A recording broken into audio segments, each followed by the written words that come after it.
പെട്ടെന്ന് ബ്രേക്കിംഗ് ആയിട്ടൊരു ന്യൂസ് വരുന്നു. നിക്കോ വില്യംസ് അത്ലറ്റിക് ക്ലബ് ബിൽബായോയിൽ കോൺട്രാക്ട് 2035 വരെ എക്സ്റ്റെൻഡ് ചെയ്യുന്നു. എന്താണ് സംഭവിച്ചത്? ഇപ്പോൾ കഴിഞ്ഞ ദിവസം വരെ ബാഴ്സലോണയിലോട്ട് നിക്കോ വില്യംസ് പോവും, അദ്ദേഹം ഓൾമോസ്റ്റ് സൈൻ ചെയ്തതുപോലെയാണ് എന്നുള്ള വാർത്തകളാണ് കറൻ്റ്ലി ഫെബ്രിസിയോ റൊമാനോ ഒടുക്കം കൺഫേം ചെയ്തത്. പിന്നെ എന്താണ് ഇൻ ബിറ്റ്വീൻ സംഭവിച്ചത്? ഓക്കെ, സത്യത്തിൽ ബാഴ്സലോണയും നിക്കോ വില്യംസും ഇൻ ബിറ്റ്വീൻ വേർബലി ഓക്കെ പറഞ്ഞിട്ടുള്ളൊരു കാര്യം തന്നെയാണ്.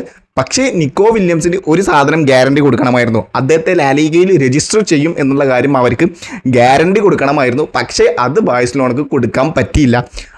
അതിൻ്റെ ഇടയിൽ പിന്നെ അത്ലറ്റിക് ക്ലബ് ബിൽബാവോ അവരുടെ കീ പ്ലെയറിനെ നിർത്താൻ വേണ്ടിയിട്ട് അവർക്ക് നിക്കോ വില്യംസിനൊരു നല്ലൊരു കോൺട്രാക്ട് ഓഫർ വെക്കുകയും ചെയ്തു.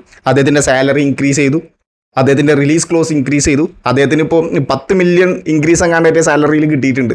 സോ അങ്ങനത്തെ ഒരു ഓഫർ വെച്ചുകയും ചെയ്തു. ബാഴ്സലോണ അവിടുന്ന് രജിസ്ട്രേഷനുള്ള ഗ്യാരണ്ടി കൊടുക്കുന്നുമില്ല. സോ അതുകൊണ്ട് തന്നെ ഇപ്പോൾ കുറേ നല്ലപോലെ ടൈം ലാഗ് വന്നു ഇൻ ബിറ്റ്വീൻ. അവർ വെർബലി ഓക്കെ പറഞ്ഞിട്ടും അതുകൊണ്ടായിരിക്കും അത്ലറ്റിക് ക്ലബ് ബിൽബാവോ അവരുടെ ആ ഒരു ഓഫർ വെച്ചു. നിക്കോ വില്യംസ് അത് ഓക്കെ പറഞ്ഞു. 2035 വരെ നിക്കോ വില്യംസ് ഇനി അത്ലറ്റിക് ക്ലബ് ബിൽബായോയിൽ കോൺട്രാക്ട് എക്സ്റ്റെൻഡ് ചെയ്ത് കഴിഞ്ഞു. സത്യം പറഞ്ഞു കഴിഞ്ഞാൽ ഇനി ബാഴ്സലോണയുടെ പുറത്തേക്ക് വരുന്ന വാർത്തകളൊക്കെ അനുസരിച്ച് ബാഴ്സലോണ ഇനി നിക്കോ വില്യംസുമായിട്ട് ഫ്യൂച്ചറിൽ ഒരു ട്രാൻസ്ഫർ പോലും നടക്കില്ല എന്നുള്ള വാർത്തകളാണ് വരുന്നത്. കംപ്ലീറ്റ്ലി ആ ഒരു റിലേഷൻഷിപ്പ് തന്നെ കംപ്ലീറ്റ്ലി ബ്രോക്കൺ ആയി എന്നുള്ള വാർത്തകളാണ് പുറത്തേക്ക് വരുന്നത്.